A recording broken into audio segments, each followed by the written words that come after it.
de ce rapport, je voudrais faire un petit rappel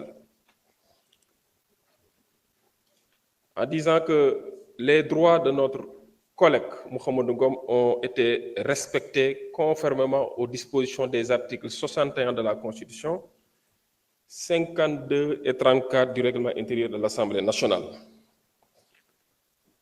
Pour dire quoi? D'abord, première observation, il n'y a jamais eu de précipitation ni d'accélération de la procédure, en ce sens que l'Assemblée a été saisie le 10 janvier. Aujourd'hui, nous en sommes au 24 janvier, donc 2 semaines après que la plénière soit convoquée pour statuer sur la levée ou non de l'immunité parlementaire du député concerné. Contrairement à ce qui se faisait, cela veut dire quoi? En 72 heures, voire 48 heures, on a vu des procédures accélérées, comme on dit, fast track, pour procéder à la levée de l'immunité parlementaire d'un député. Alors, depuis lors, je pense que les dispositions ont été scrupuleusement respectées par la Commission sur la constitution de la Commission ad hoc, la réunion portant calendrier des travaux, ainsi que la date de la convocation du député. Et cette fois-ci, nous avons au moins observé 48 heures avant la convocation du concerné. Le dossier qui nous a été transmis par le ministère de la Justice, ainsi que toutes les pièces annexées à cette demande, ont été mis à la disposition de tous les membres de la Commission. Je dis bien de tous les membres de la Commission, y compris aux défenseurs choisis par le député concerné, qui m'a adressé une lettre, et séance 30, une lettre en réponse annexée des pièces en question a été envoyée aux défenseurs, qui nous avait indiqué une personne qui devrait effectivement recevoir ce dossier pour son compte. Pour vous dire quoi? Que nous avons observé à respecter les droits de Mohamed Ngom, qui n'est pas traduit ici pour être jugé. Il fait l'objet d'une procédure qui a été sollicitée par le procureur, autorité compétente et habilitée à le faire. La procédure a suivi tout son processus pour aboutir effectivement à cette séance. Pour vous dire quoi? Que jusqu'ici, on ne préjuge pas du fond de l'affaire.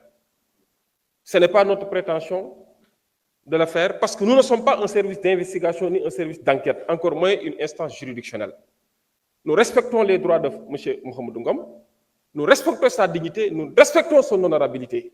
Et je dis, ici, tant que nous sommes là, nous ferons en sorte que les droits de tout député soient respectés, que ce soit de la majorité comme de l'opposition.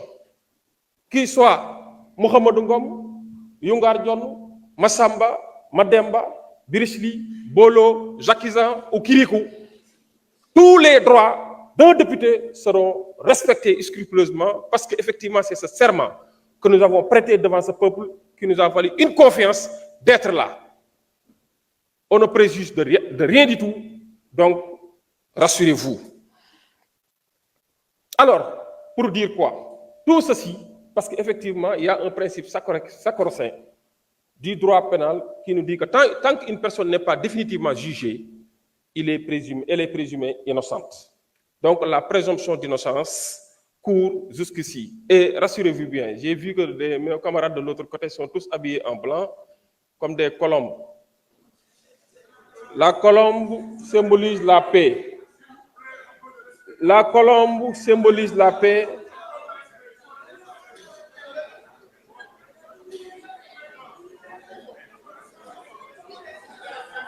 Ils m'ont coupé, monsieur.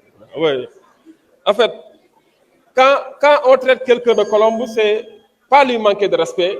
Au contraire, c'est faire preuve de respect parce qu'ils ne comprennent pas le français. Quand on vous traite de faucon, ça c'est un autre débat. Alors, pour vous dire quoi, je voudrais demander.